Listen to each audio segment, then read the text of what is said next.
सन 1526 में काबुल के तैमूरी शासक जहीर उद्दीन मोहम्मद बाबर की सेना ने दिल्ली के सुल्तान इब्राहिम लोदी की एक ज्यादा बड़ी सेना को युद्ध में परास्त किया।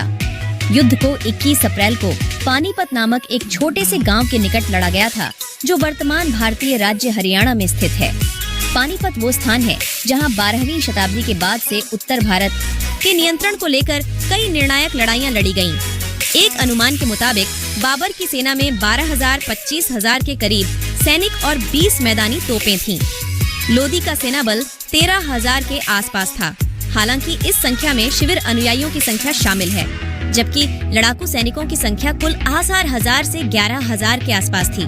इसके साथ कम से कम 300 युद्ध हाथी ने भी युद्ध में भाग लिया था। क्षेत्र के हिंदू राजा राजपूतों इस युद्ध में तटस्थ रहे थे, लेकिन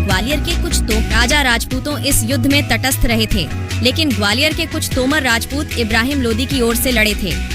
इस युद्ध में बाबर ने तुलुगमा पद्धति का प्रयोग किया था। इसका एक अन्य नाम उच्चतर युद्ध कौशल था। यह अब तक के युद्धों में पहला ऐसा युद्ध था जिसमें इसका प्रयोग किया गया। बाबर के द्वारा इस युद्ध में उस्मानी विधि, तोप सजाने की विधि का भी प्रयोग किया गया। ये इसने तुर्कों से सीखी थी। पानीपत के इस युद्ध में इब्राहिम लोदी युद्ध भूमि में मारा गया। इस तरह बाबर की विजय हुई। बाबर ने कबूल की जनता को चांदी के सिक्के दिए। इस उपरांत बाबर को कलंदर की उपाधि दी गई।